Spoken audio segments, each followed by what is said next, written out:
na misyonaryong galing sa Persian Gulf. Isa dito ang Makdum Karim sa Tawi-Tawi. Sinimulan ang konversasyon sa mga katutubo.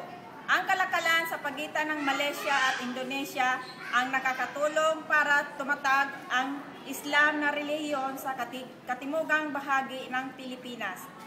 Ang populasyon ng mga Muslim sa Pilipinas ay bumubuo ng pinakamalaking hindi kristyanong grupo sa bansa, na binubuo ng 5% hanggang 10% ng kabuuang populasyon ng Pilipinas. Ang pinakagibabaw na impluwensya sa kultura ng Islam ay ang Islamic polygamous marriage o ang pag-aasawa ng higit sa isa.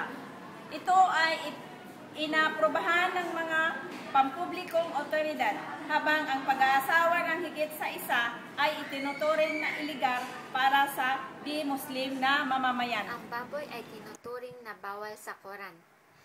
Ang pagsasaka ang kanilang pangunahing hanapbuhay ng mga Moro sa Basilan. Ang kanilang sandata ay tinatawag na kris. Ang karaniwang instrumento sa musika ay kulintang or agong. At ang paborito nilang kakanin ay dol-dol.